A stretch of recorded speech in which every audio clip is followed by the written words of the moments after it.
the cloud. All right, so I think does it say that we're recording? Yes. Yes. It does, okay, good. I don't see that for some reason on mine. You still see my screen though? My green box is gone. No, it sees. I can see. Sorry. Yes, okay, fine. Okay, good. So PyTimeODE, it's, I'm running the documentation on my computer, just the Jupyter docs here. Standard Python project in that this is the top level. There's a setup.py file that tells you how to pip install it. I included an environment file for Conda here. Requirements are set up in both this and the environment, which is a little tricky. I haven't found a good way to unify it yet. In which two, sorry? Well, so the setup.py file, this is the Python pip installer. Yeah. Oh, sorry. And with JupyText, it automatically opens like that. So you have to select it and go edit if you want to see it as Python. I think you can get Conda to run setup.py for you, can't you? If you use the environment. So if you want to host a Conda package, my understanding is you have to actually use a meta.yaml file. And so then this kind of duplicates settings. And I haven't seen, as of about 3 months ago, there wasn't a good option for doing both officially. But there is an issue to try and fix that. I don't know if I have. Have you seen something since then? I just, so when I was installing or trying to get what was it, the SOC. I'm sorry, you are right. Conda will run setup.py. Okay. But you want Conda to first install anything that it can. And by the time it runs setup.py, it won't be installing other things from. So the proper dependency management won't be done through what setup.py, if I understand correctly. So what? I guess I don't see the problem with that. Oh, well then if there's any conflicting versions, or if there's other, several things different need, like Conda has a whole dependency management thing that will determine, so that won't work necessarily properly. Okay. Okay. Then there's some README stuff here. And there's a requirements file too, which is a bit old, and I've got to clean that up a little bit. But that's the basic idea. And I make this and my MMF utils and MMF setup, I keep on pip and on Conda. So you should be able to just Conda install them. I think that's all I want here. I have some docs up here. These get generated. And then the actual code is in the PyTimeODE directory here. I'm going to start in the docs so we can see what's there. So the notebooks directory has most of them. There's some examples. Well, we should start at the README file. Let's see what this looks like. I'm using the work kernel here. All right. Can someone take some notes for me? I'll just speak, but I should update the instructions here that you can Conda install it now. You want to start like a minutes file, or just to write this down somewhere to remind you? Well, maybe the best place is just in this document on iSciMath. Okay. In the notebook. Sure, for now, and then I'll just pull it off after. There's things I forget. So remind me, I have to put Conda installing instructions in here. So this is the example from the documentation. I want to implement a differential equation that looks like this with some initial point. Is that clear to everyone? I'm sorry, I'm a couple seconds behind. You wanted me to remind you to add the Conda install. Add Conda install to the README file, PyTimeODE. Thank you.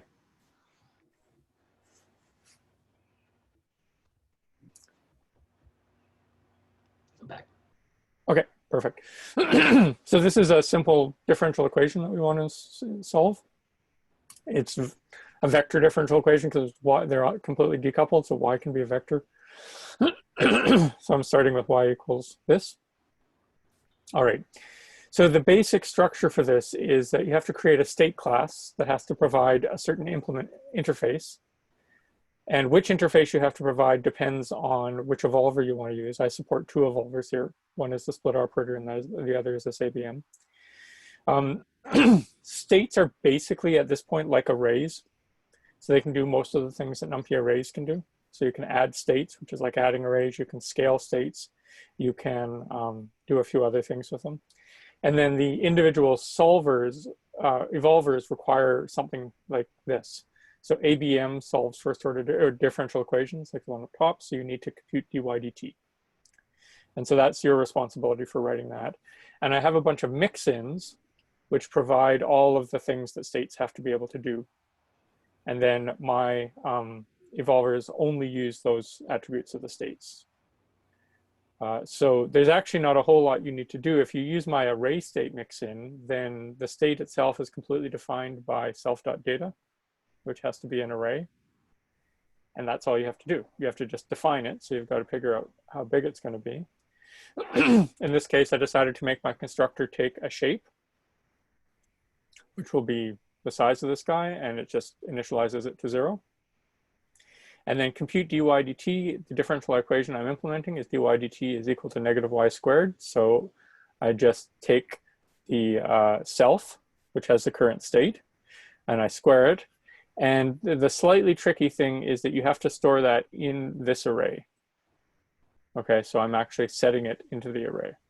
So something that I haven't been able to totally figure out going through your code is the use of the ellipsis. So ellipsis stands for all indices, right, that have not been specified. Right.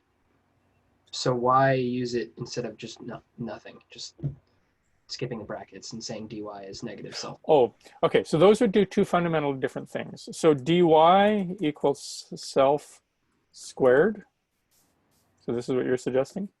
Yeah. Okay, so first of all, states don't provide a method to raise themselves to a power. So that would fail because of that. Second, more fundamental, what this does is this creates a local variable called dy that has whatever this value is. That's fundamentally different than taking this pre-allocated space in memory and setting its values to here. So you need to have some array here. Arrays aren't mutable though, are they? Yes, they are. Okay. NumPy arrays are certainly mutable. So yeah, so this is mutation here.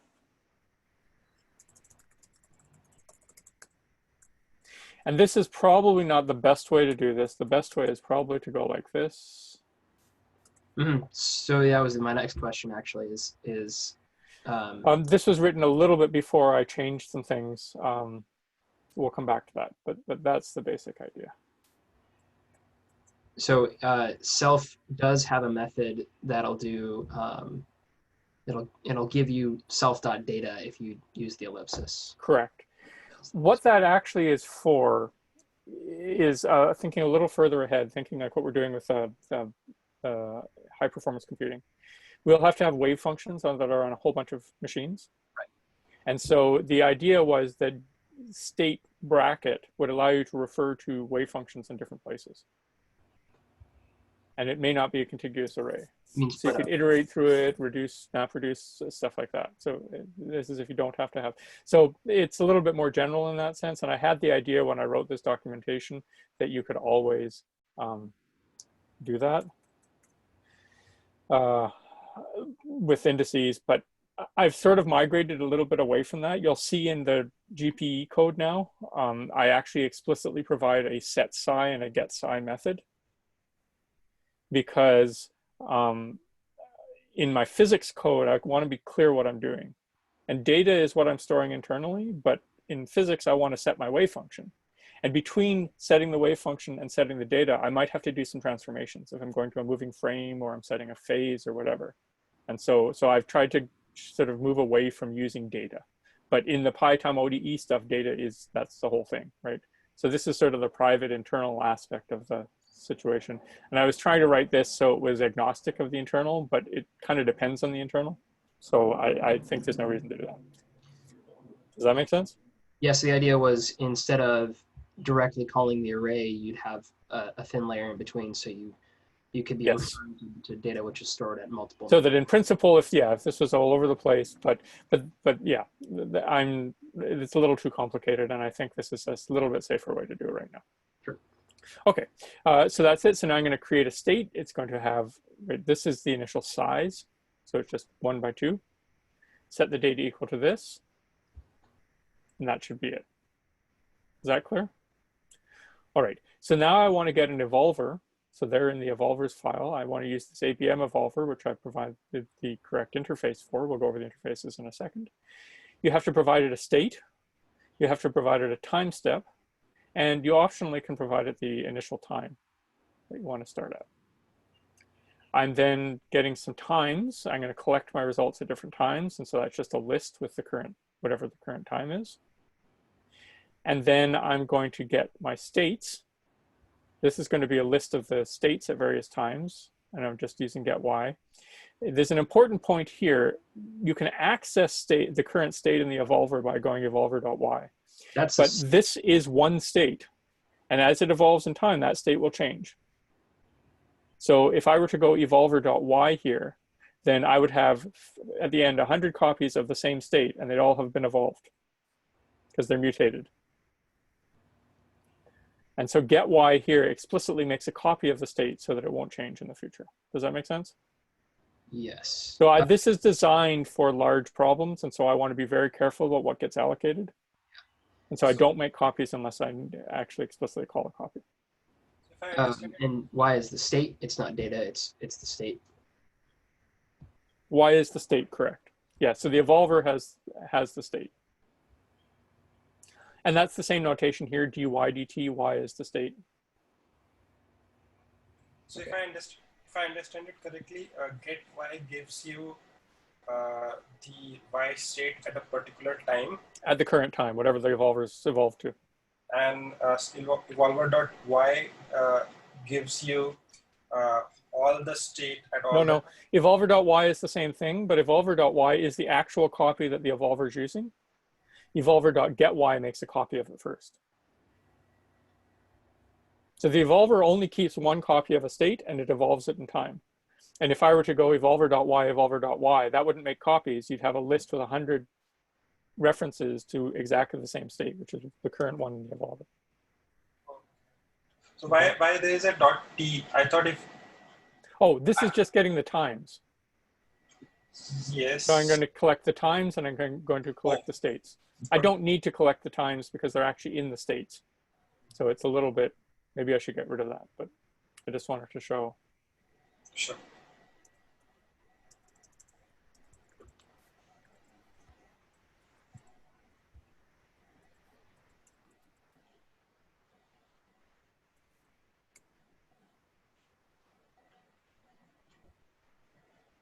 Okay, so then I'm going to go in 10 steps. I'm going to evolve 100 times each time, and I'm going to append to states a copy of Y and append to T times.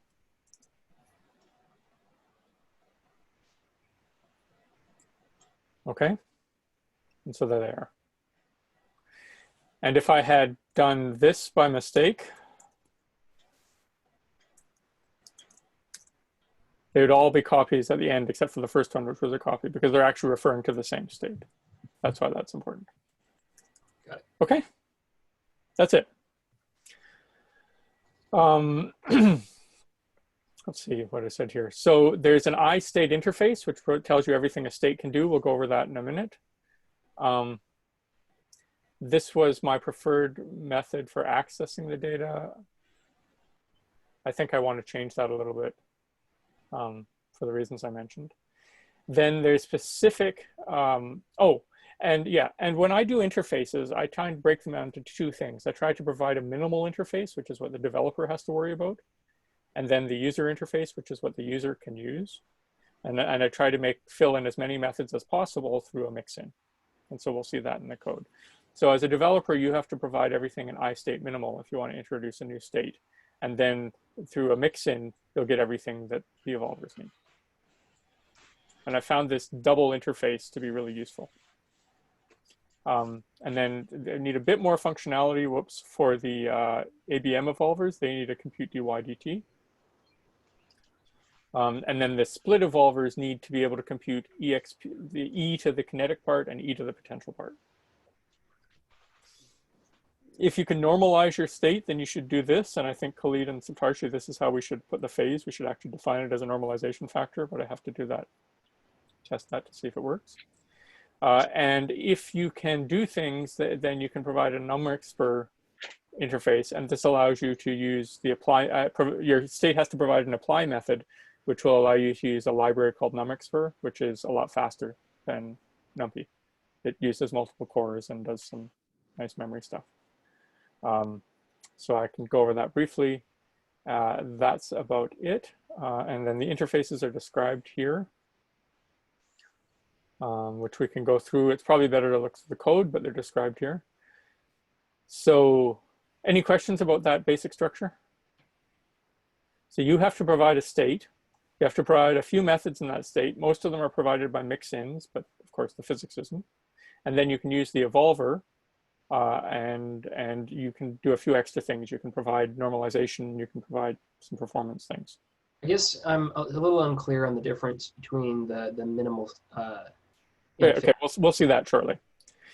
So iState needs to provide a bunch of attributes, and these are basically things that make a state look like an array. So there has to be a data type associated with the state. There has to be a lock associated with the state, so you can lock it. There should be a time at which the state is valid, and there should be a flag that says whether the state is writable or not. Those are not always possible. So on GPUs, for example, you can't set a writable flag, and so some of these are dummy. But if possible, you should provide these, and the code, for example, will set writable to false in sections that it shouldn't be writing to as a check.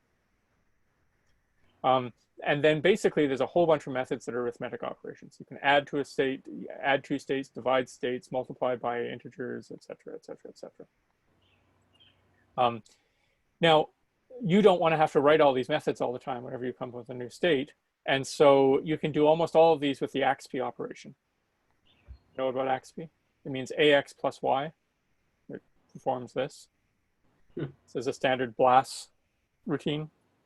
You guys know about BLAS? Pi. Pardon? It's really too bad that it ends with pi.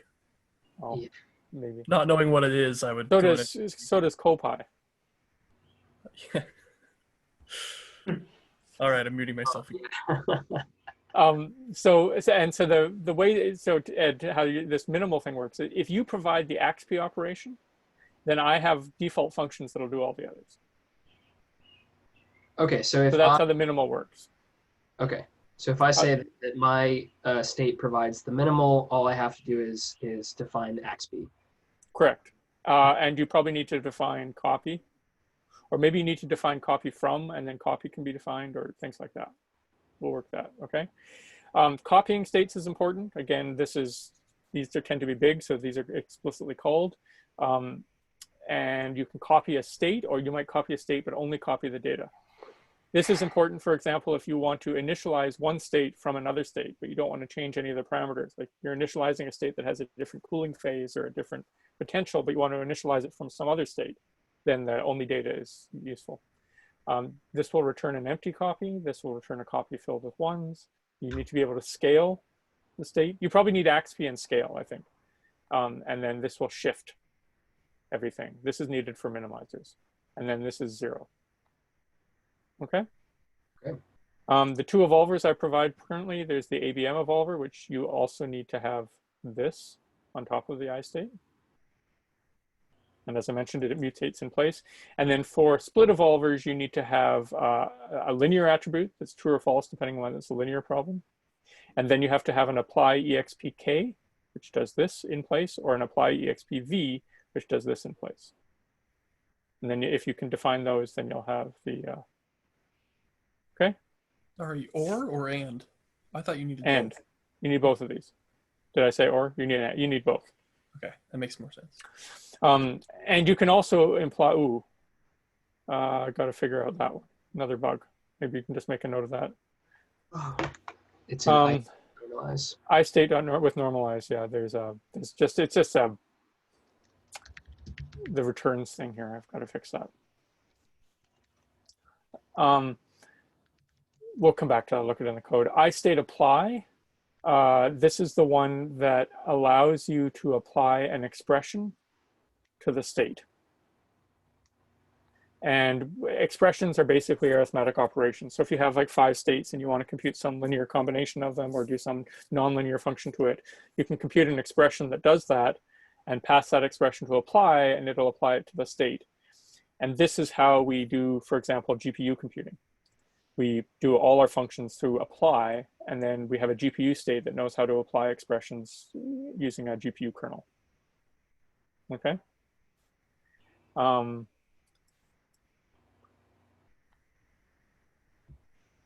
This is a generalization of the split operator where you can,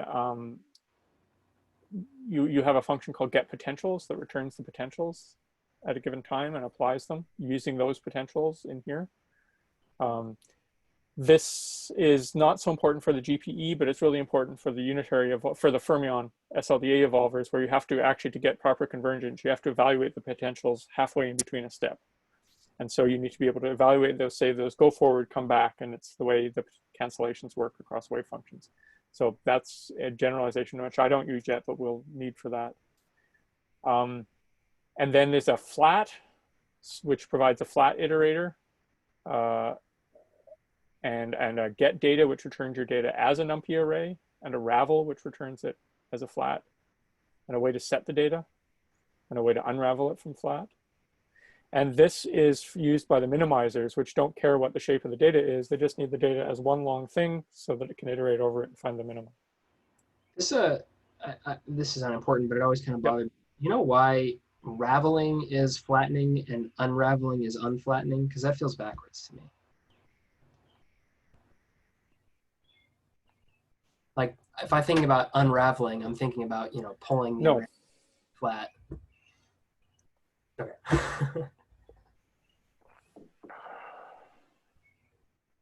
Yeah, you're kind of right. It is backwards. You're definitely I'm following right. numpy. Yeah.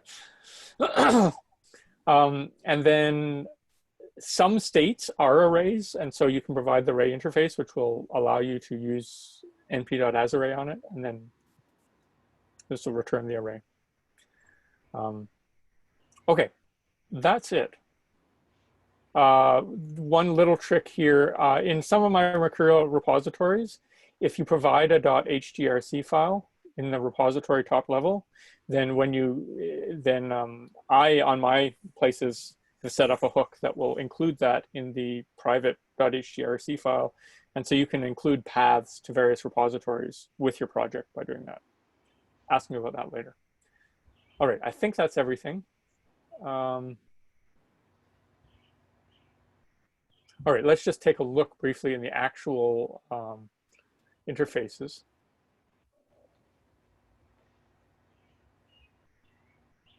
And this is a Python file, so I want to do the stupid editing. Okay. This is the interface. So I'm using Zope interfaces here, which Zope's pretty heavy, but Zope interface is fairly lightweight, and it just provides a way of doing some checks. So I'm creating an interface for, this is what evolvers provide. So they have to have an init method that takes y, your time step, optionally your starting time, and then optionally it can either use the state that you gave it as its copy state, or it can make a copy.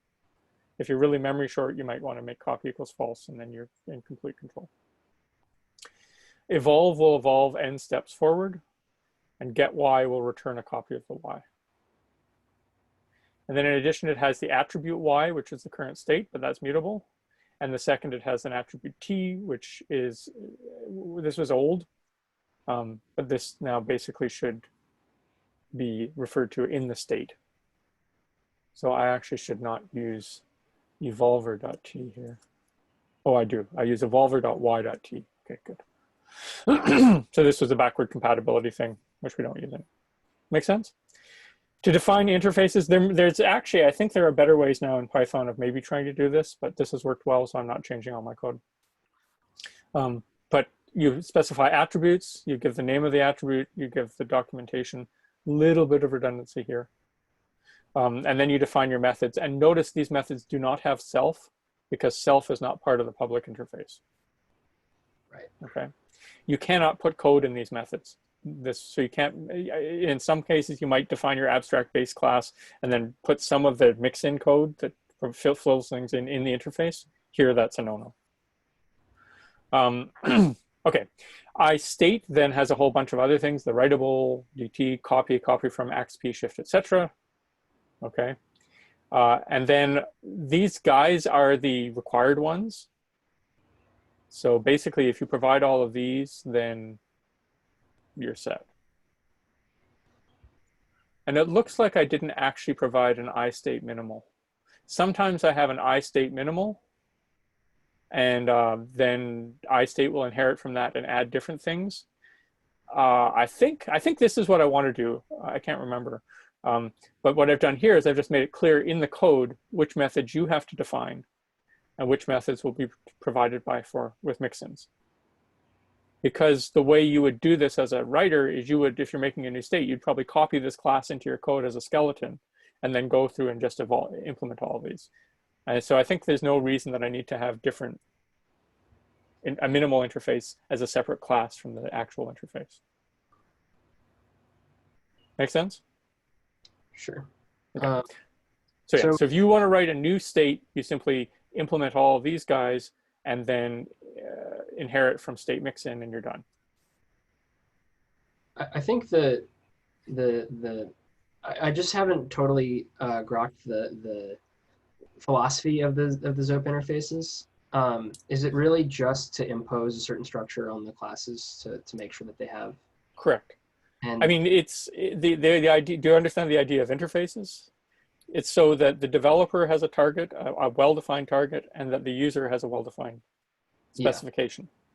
Yeah. So if I use the class decorator implements whatever interface, does ZOP interfaces run a check when I try and instantiate that class to make sure? No, there's a second. So you have to run the checks as well. Mm-hmm. I'll show you where those are. So I've got them in my tests, for example.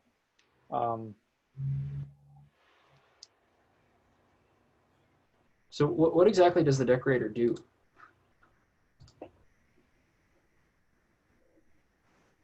Yeah, okay, so the implementer decorator decorates this class to say that it actually implements this interface. Once you've done that, then you can run, then you can do verification. And so I thought I had some here.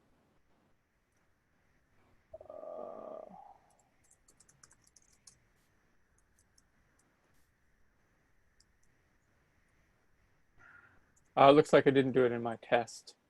But ZOP does provide ways of checking whether an object implements a certain interface or a class implements a certain interface.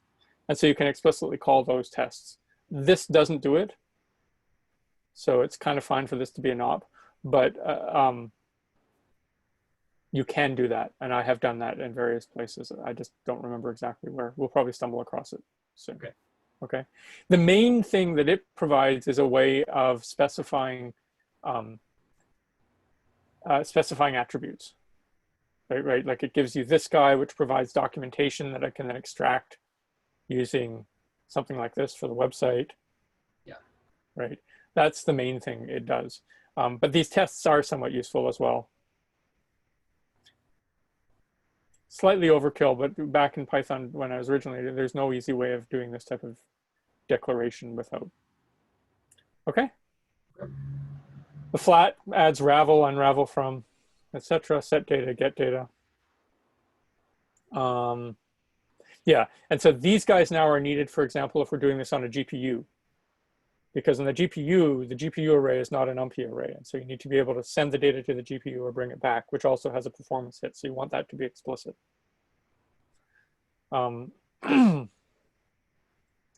This is this expression interface here, where you can do things like this. We'll see an example shortly. The apply, the evolvers, I think everything else is in here. Oh, a normalize. Normalize has to return, it has to normalize the state, and then it has to return a factor here where S is the normalization factor and N is the final normalized value. So if you're normalizing to a fixed particle number, then you should do that. Make sense? It does. Well, this probably isn't relevant here. That's actually something. Normalizing has been a sticking point for me the past 2 days. Okay. I set my potentials to 0. There's an assertion error that fails.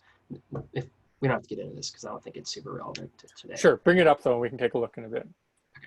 All right. So that's basically all there is. And then I'll show you briefly how the code works. So we have this evolvers class. Oops. And I again need to do it this way.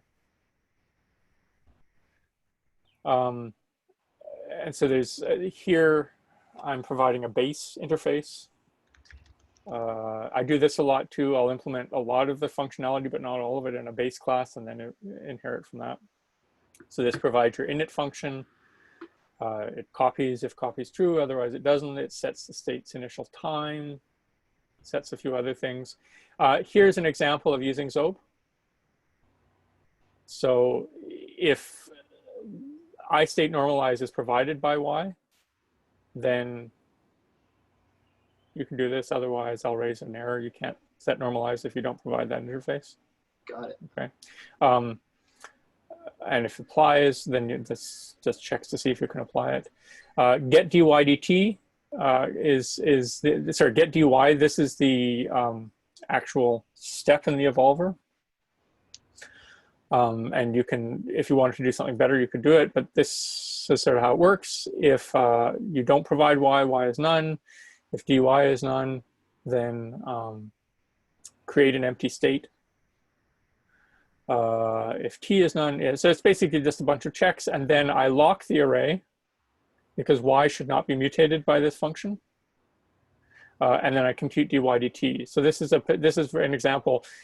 Sometimes that lock, like if you're on GPUs, you can't lock arrays properly sometimes. But I'm not familiar with locking. Does that just mean we're... So NumPy arrays provide a mechanism whereby if it's locked and you try and change the values of the array, it'll throw an exception. Okay.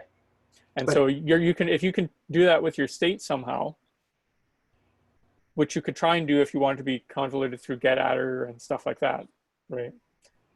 Then this would lock it. And then this would be a check on your code that your compute dy dt function doesn't actually mutate the state, which is a source of bugs. That's just being extra cautious, right? Because exactly modifying dy. Right, but this is an example of how I'm using that to try and test your user code. Good. Okay.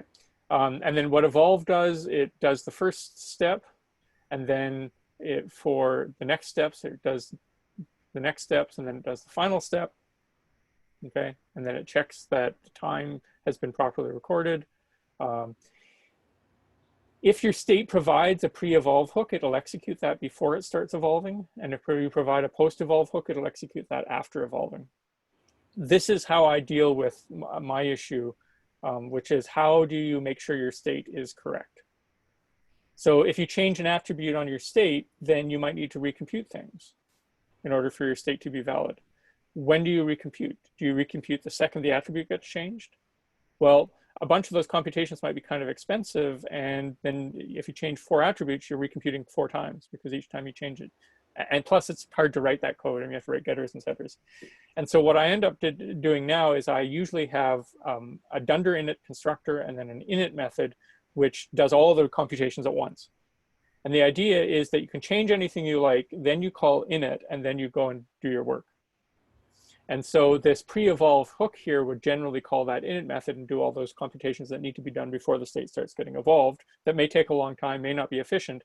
And then during the actual evolution, which is presumably where you're spending most of your time, it's not doing any initialization. And it's guaranteed not to because you're in an evolver, right? That's generally how I deal with it. T is a property for the evolver. This is an old one because now you should use self.dy. I should put a deprecated message here, but it's not dangerous. Okay. So just to make sure I totally understand the philosophy with the dunder init and regular init. Dunder init should basically just be initializing instance attributes, right? Basically, yeah. Maybe some type checks and stuff. Put it this way: dunder init is only called when the object is constructed. Right. whereas init is called after that many, many times. So for example, if you want to set the initial state to be some approximation like the Thomas Fermi approximation, you would do that in dunder init. Because you don't want, when you call init at the beginning of the evolver, you don't want to reset the value of the state. So that's another thing, is you may need to actually do more in dunder init if you're going to be pre-computing things that you only want to do when you create the object as opposed to every time you initialize. And that may require you to call init first to initialize your object, then set the state and do whatever you need to do afterwards. So init might not be called at the end of your dunder init. Okay. All right, the split evolver here does this Trotter decomposition. Are you familiar with that? Never heard of it. Okay, I'll have to show you that then. Let's see if I have a document for that.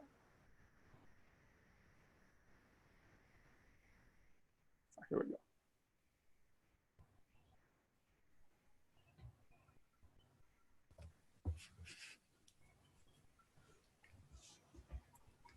Is there a super simple example we could do later after we've done a base example of the PyTimeODE? I think we're going to, right?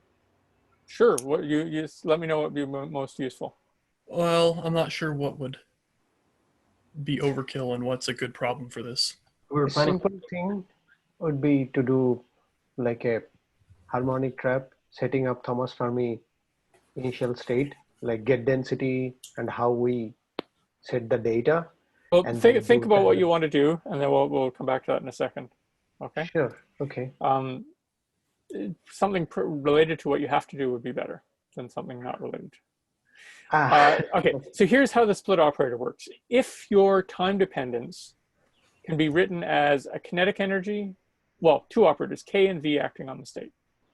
Okay, so this is like most potentials. And furthermore, you can compute the exponential of K and the exponential of V somehow. Then you can use the split operator method. So in our problems for the Schrodinger equation, K is diagonal in momentum space, and V is typically diagonal in position space. And so if you Fourier transform, you can then compute the exponent of that matrix. And so that's why this works. Is that clear when you can use it? You can't use it, for example, if you have a term that couples P dot X. So if you are boosting to a moving frame, or you're doing rotating frames, or you're doing spin orbit coupling or other things, you can't use this. All right. The idea is that psi of t plus delta t is e to the h delta over I h bar. Okay, so it's just expanding out this equation, assuming h is constant for a small period of time and exponentiating. Okay, now if you can compute e to the h, well, great, you're done basically. So you should do that, but usually you can't, so I haven't even bothered assuming that's possible. And so then you can expand this out, and it turns out that if you expand it this way, it's good. So e to the h is equal to e to the k times e to the v to order delta squared. But if you split it as e to the half k, e to the v, e to the half k, then that's actually order delta cubed. So you get one higher error in delta. Or you could do it the other way around. That's the way it works. Make sense? Okay. Okay, so that's how you do it. It has the nice advantage that each of these is a unitary operation strictly, so you're basically, to numerical precision, you should always guarantee particle number, which means you can't use particle number as a check to see that your code is working. So you have to then use something else like the energy. This is just doing some SIMPy to calculate the error estimates. And so you see if you do e to the k plus v, the error goes as delta squared. If you do this decomposition, then it goes as delta cubed.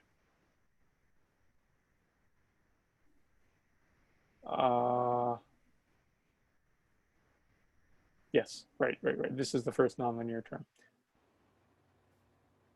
Make sense? I said it wrong.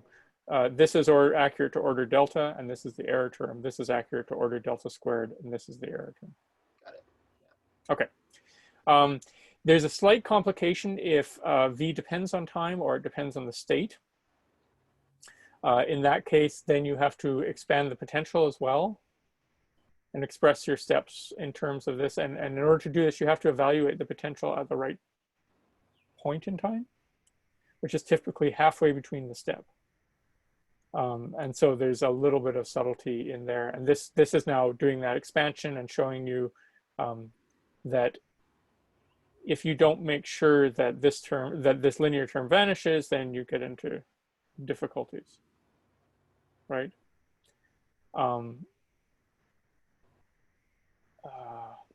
This is not demonstrating what I said it's demonstrating. Why is that?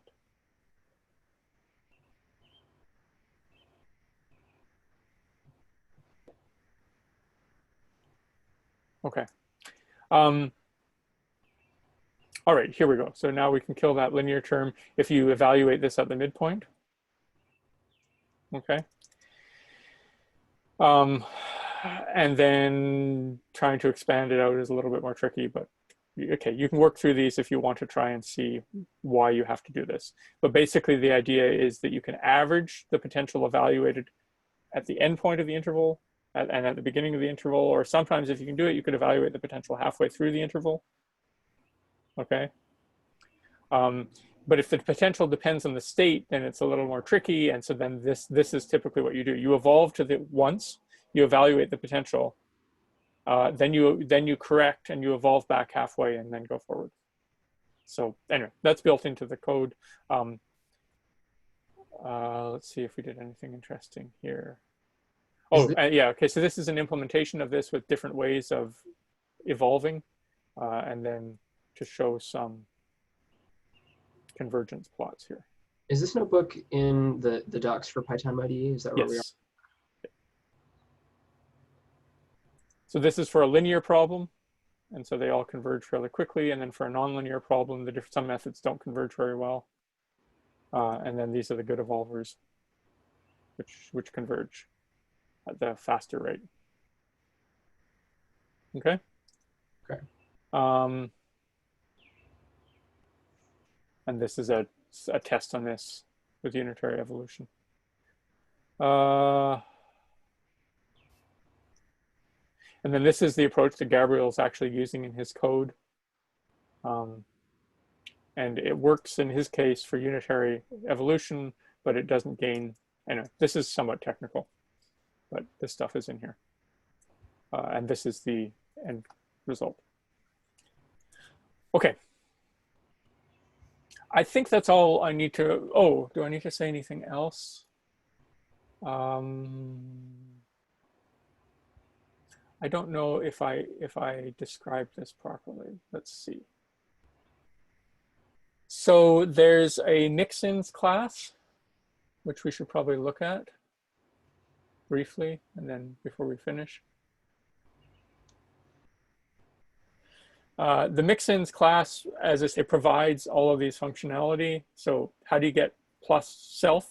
Well, it's just self. Negative self, you multiply self by -1. This requires multiplication. How do you implement times equals? Well, you do that with scale. I add, you do the AXP and the shift. I sub, well, AXP with a -1, etc. So you see how these things are defined in terms of AXP and scale and copy, which are the things that are needed.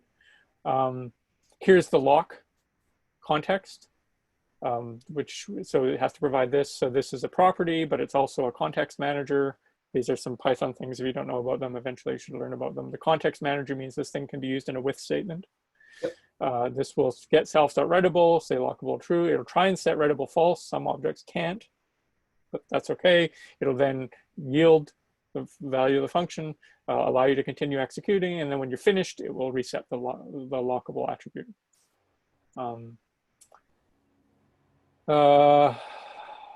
There's a few disabled attributes here. So I provide getAttr because I was making lots of mistakes with writable. Anyway. So writable is a disabled attribute? Writable is a disabled attribute. Oh, writable. Because I had in my code writable, and I thought I was, doing checks to make sure things were working, and then my code was breaking, and this is kind of stupid. But anyway, I had this problem so much that I decided to put this in and check. So you can provide additional disabled attributes that you don't allow people to get or set. Really, what is the difference between readable and writable? One is spelled Spelling correctly and mistake? the other, yes. It's Oh, dang, yeah. Yes, okay. Okay. If you have the dundered get adder, does that get called before not dundered get adder, or is it the other I way? don't think there is a not dundered get adder. Sure, it's one of the built-in functions in Python. The function, the built-in function get adder calls dundered get adder, but Okay. there's no attribute called get adder as a method of function of classes. I don't Oh, believe. of course. Yeah, yeah. And then but there is get attribute, and they're different. Oh no. So get attr gets called when something can't be, no, get attr gets called when you go try and get an attribute. And get attribute gets called when get attr fails. And so you can use get attribute as a fallback and a get attr as a front end overloading, doing new behavior stuff. So in 99.9% of the cases, that's just gonna give you an attribute error, right? But possibly Yes. some could want to redefine get attribute, and that's why you're just calling that. Why I'm calling this here? I mean, this is how you fall back to it, right? So this get attr is the top level thing, and then if you can't do it, then you should actually get the attribute itself. Right, but I just mean I'm expecting that in almost every single conceivable case, that's just going to raise an attribute error. No, this will return the value of the attribute. All this does is check to see if you're calling one of these special guys and failing if you are. Got it. Okay, never mind. Yeah, then now. And to make a connection with the physics problems, these get attribute are basically the arguments that we put in our dunder init function, like the experimental parameters and stuff like that. No, because this is the state, not the experiment. Okay, fine. Then number of points, Yes, length of exactly. walk, Yeah. these are those, right?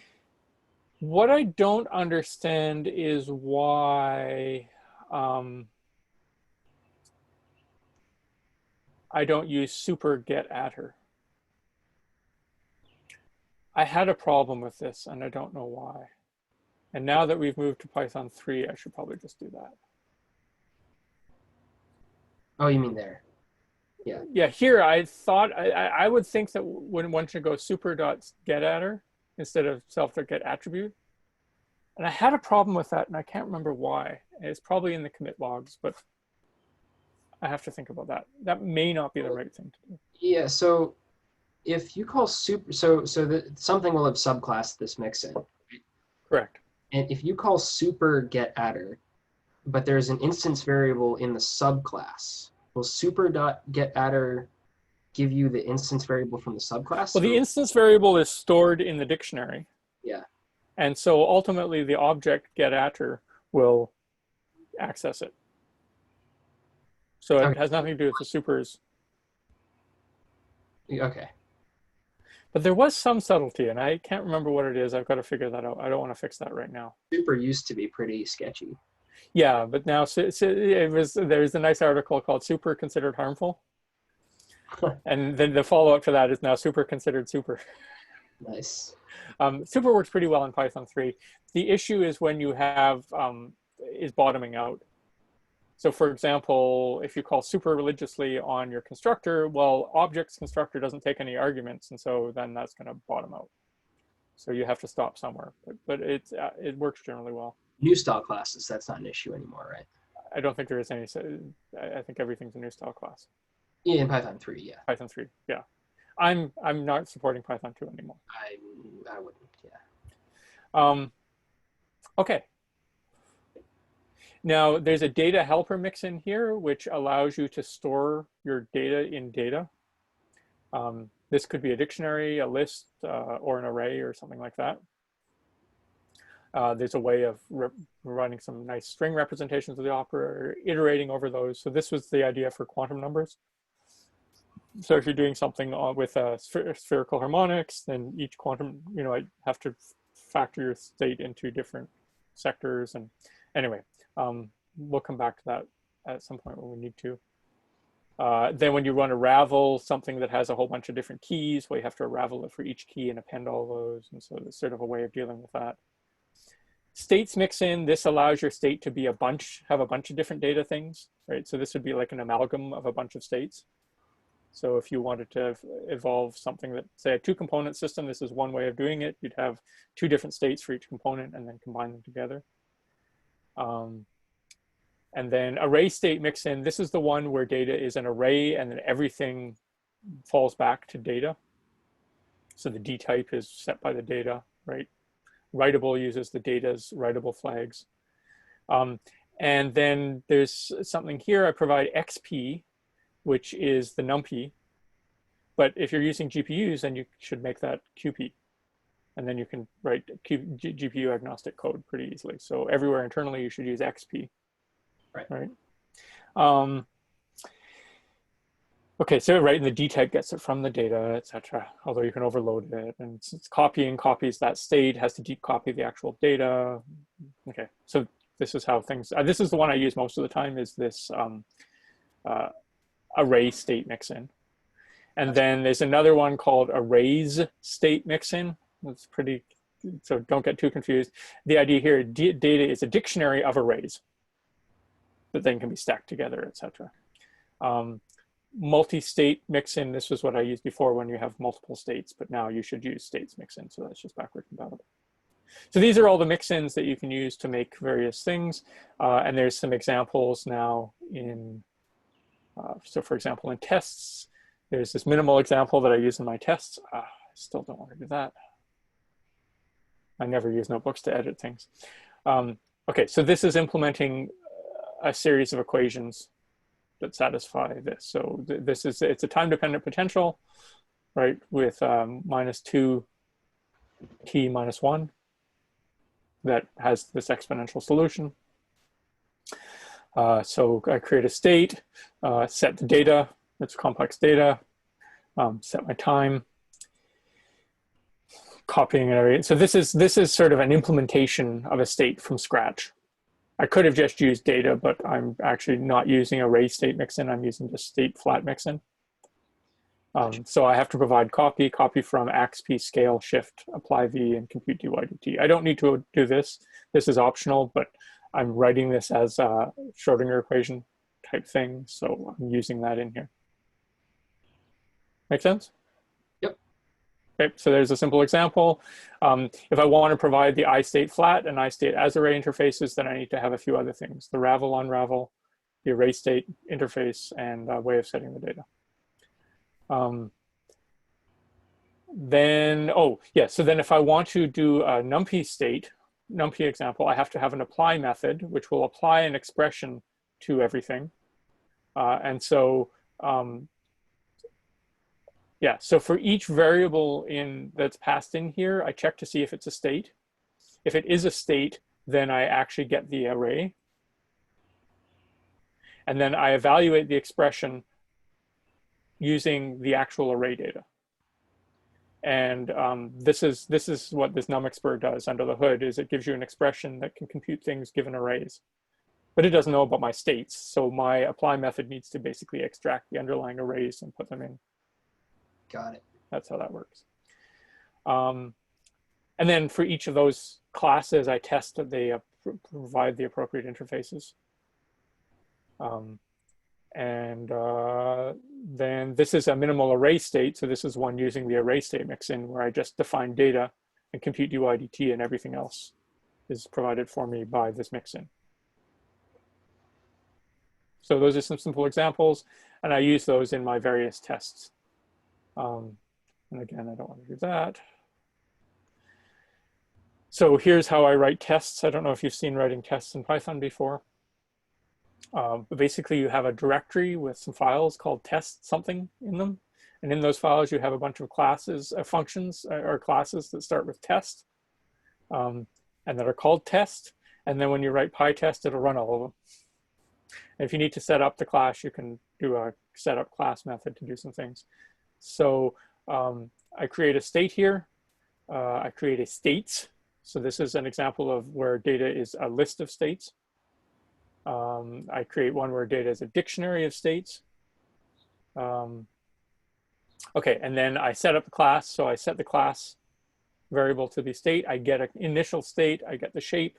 which can be multiple dimensions. So I can test 2, 3, 4, 1, 2, 3 dimensions. Oh, this is the integers from 1 to n. And okay, so then I test the lock. So how do I test the lock? Well, I get my state and I check that if I try and set the values in state, it raises a value error. And PyTest provides this thing that'll catch that. And if I don't raise that error, this test will fail. Test writable, again, set the writable flag, try and set some data. If that does not fail, test copy, right? So I create a state, I set it equal to some data, I create a copy of that state, I multiply the original state by 2, and then I check that the data of the original state is twice the data in the copied state. If it was mutated, that would fail. Check that the times are copied properly. I had an issue at some point where writable was not copied over, right?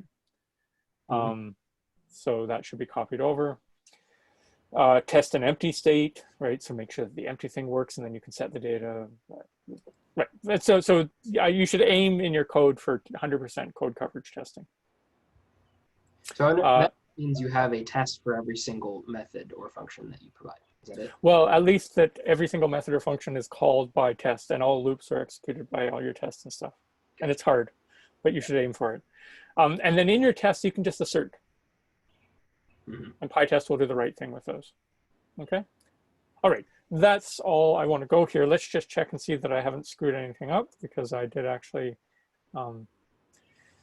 Now, so this is where the environment file is useful. So this creates a PyTimeODE environment, which I don't think I have. Good, I don't. So I would want to go conda env create -f environment. So I want to create this, oops. Oh, okay, fine. Oops. Can't connect to Swan for some reason. I don't know why. You can mount different computers remotely, so I was mounting Swan on my computer. That's why that failed. So I am like burdening Swan with some things. Is it giving you any trouble? It was, but I don't know why. Well, just Was now that? you saw that I had something, but No, I was working anyway, on the side. it seems to be fine. Okay, so when you're running tests, you should always run it in some sort of environment that's reproducible. So I'm creating an environment. So when I was installing or trying to get the code just working on my computer, Yep. I installed the environment from the counterflow, SOC counterflow code. Sure. So it imports things from PyTimeODE, of course, Mhm. it uses those and it works fine. So Yep. what's the difference? So I'm providing the environment here that I need for all my tests. Okay. And so I'm running the tests based on that environment. That's what I'm doing here. So if you conda install PyTimeODE, it'll bring everything. It should bring everything that PyTimeODE needs, but my tests need some more things. Got it. Okay. So the environment in these utility type libraries are for tests primarily. Yeah, or so you have a sane environment that you can use it for. Yeah. Okay. With all the bells and whistles. Okay, so then I just run PyTest, and this hopefully will work. And one of these would have an F in it if I failed. And this is kind of slow, so I'm going to kill it. And then you could go, I think you can go -J4. Maybe it's -N4. So this will run 4 tests at a time, which will make my computer get very hot, but should be faster. And PyTest, you look on the website, but it basically just goes through and tries to find anything that looks like a test. And there is some configuration, and this is a good place to look for it. And so what failed actually was my coverage. I don't have 100% coverage, or 95% coverage. I have 91% coverage. So I need to write some more tests. I added some code somewhere, and it's failing because of that. I think I'm just checking to see that it's not that I ran 4 tests in parallel. Maybe that mucks up the coverage testing. This is a useful package, though. Things are done fairly carefully here. So if you look, there's a setup.config file, which specifies some tests for linting and stuff like that. Maximum line lengths, some complex cyclomatic complexity, and then there's also a PyTest ini file, which says a few things. So it should run doc tests on this, and it should run everything in the PyTimeODE directory. And this is where it should fail if there's not 95% coverage. So I've got to look at that. Generates a coverage report in HTML. It automatically provides the ellipsis and normalized white space flags in your doc tests so that they're more useful. Yeah, and so this isn't so good. So now I want to, it's put the coverage in here. So I want to look at that and see what is failing. So the mixins and utils.init, oh, that's right. So I added some mixins for GPUs. This is why it's failing. I don't have a GPU on my computer, so I can't test any of the GPU mixins. And so that's why I'm not at 95% coverage. Okay, right, so it says these lines haven't been executed. That's all that does. And so we should actually, that's the final thing, we should look a little bit at the GPU mixins just so you see how that works. Okay.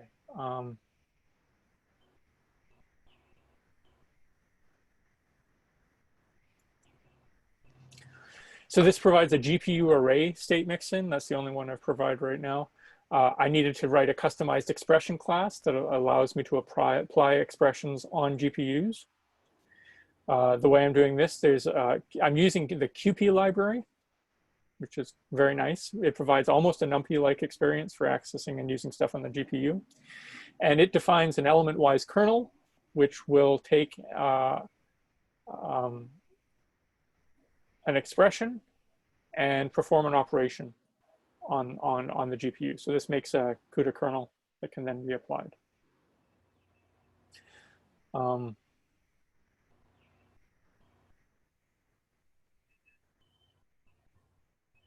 Yes, okay, so that's how that works. And then I have a GPU array state mixin, which now XP is the QP library. The writable is always true because you can't you can't lock GPU arrays, unfortunately. The data type delegates the usual way. Copying is done. So it turns out these are very similar to what they are for the GPU just because QP provides that interface. Empty, these are all fine. Zeros.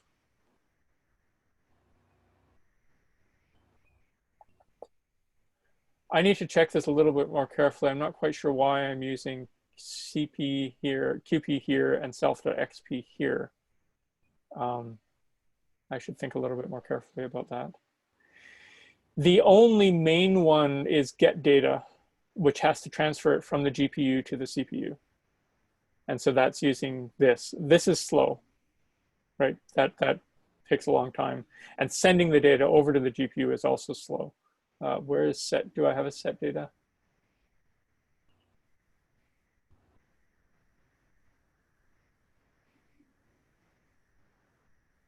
Unravel, right? This will actually send the data over to the GPU, and that can be slow as well.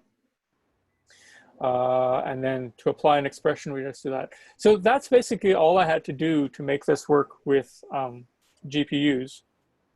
And then my evolver, I showed you my evolvers, but I should maybe go through a little bit more because we didn't emphasize this. Everything that's done in here uses all the functions that are defined for the state, and the GPU provides all these functions. And so now this will work on the GPU as well as on the CPU. It's okay. Make sense? And so this will guarantee to be used only the functions that are in those state interfaces, and then it'll work for anything that you provide that state interface for. This is an example of using expressions. So for the ABM, there's some nasty expressions that look like this. And numexpr, and this can be converted to a GPU expression or numexpr using that expression class. Is that from SymPy? No, this is from the Hamming's book. So this is The actual conversion from the string to Python expression.